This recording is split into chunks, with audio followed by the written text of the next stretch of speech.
Hi, and welcome to Joe's DIY. Today we have this Technics SA-EX500. This is a amplifier that I recently just picked up.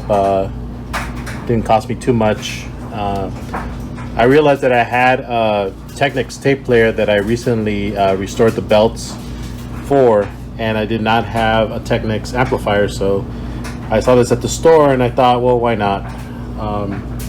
This isn't very high end. I mean, it's a Malaysian Technics, so but it's decent. It's got decent features. You got your phono input and your tuner, CD, tape monitor, TV, VCR, VCR1. So this is capable of surround sound. So, and obviously, right now I have this deactivated, but you could activate all the different types of simulations. You got the hall, club, live, theater. It's a big dent on the screen, I know, but not a big deal. I mean, it doesn't take away from the functionality. So yeah, and it got Pro Logic. You got I guess 5 channels. I guess it's capable of doing that for you. And one thing I like about these older amplifiers is they always have a bass treble control and a balance control. A lot of times on newer amplifiers you won't find these, which is why I always like to use these if I'm going to be using old style cassette decks and phonographs or turntables. All right, taking a look at the back, you got your ground 75 ohm FM antenna, your AM antenna. There was supposed to be an antenna loop holder here, so with the stock antenna, but that's long gone. Got your phono input, CD input, tape deck input, TV VCR input, and another VCR input. You could also, I guess, put another tape deck here, or if you had one of those CD recording components, you could actually put one there. This one only has one input for the front speaker, so you got that, and then you have your center speaker and your surround sound, and that's some more information there.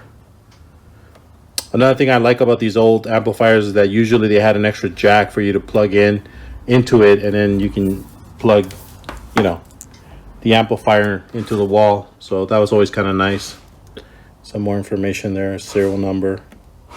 Another interesting thing that I found is that you actually have some writing here in Spanish, which is kind of unusual because this is usually in English or usually French, or you got Japanese. Yeah, so usually you would have those languages, but this one is in Spanish, so I don't know, maybe this was sold in Latin America, I have no idea.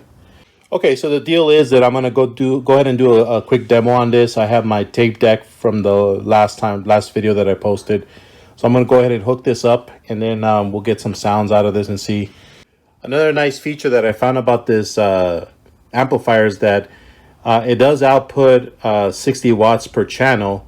However, it is every channel that outputs 60 watts, which I kind of find a little bit unusual because I've looked into the specs of the Yamahas and the Pioneers, and sometimes there's variations between the output for every component, so meaning your surround sound.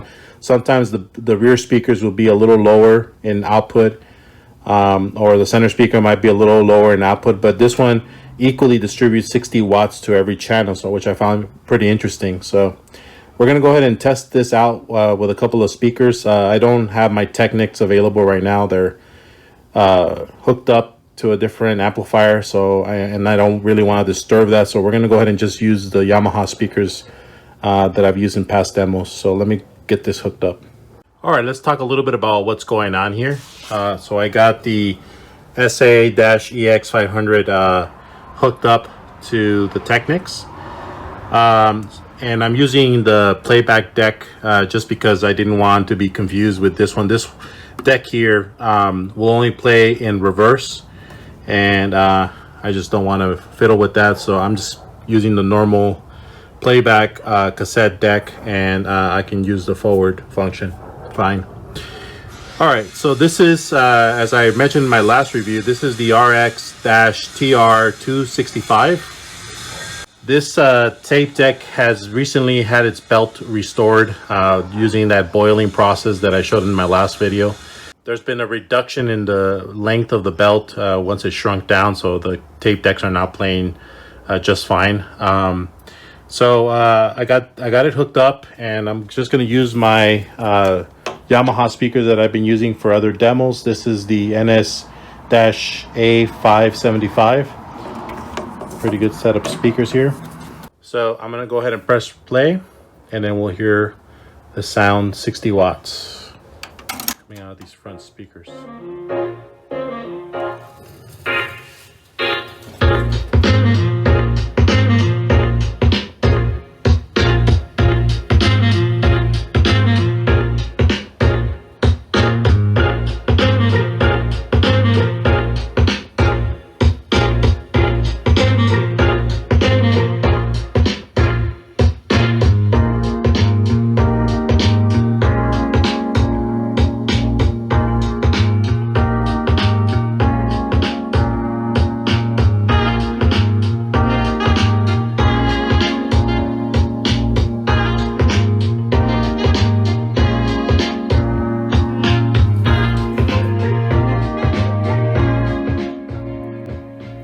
So obviously you can hear the terrific sound coming out of these speakers. This is definitely a little bit bassier. I feel like there's less clarity on this amplifier than the Yamaha, just because, you know, I don't know. I just think the sound is a little bit warmer. So, and I mean, the bass is okay, but definitely has a sound of its own. And I have this set up on their normal settings, so I don't have any SFC or anything like that. It's just the amplifier and the tape deck. You could definitely mess with the bass a little bit more.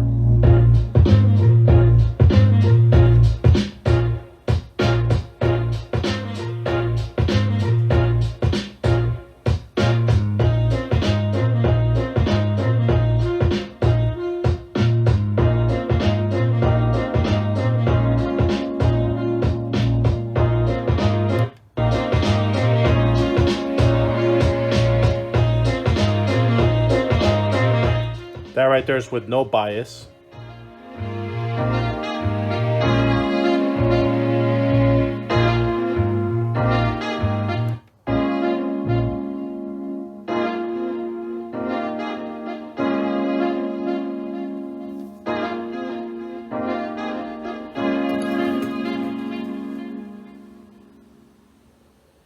Definitely has plenty of volume. You're not going to fall short on that. But definitely a decent sounding amplifier. So here are my final thoughts on the Technics. Definitely a nice little amplifier.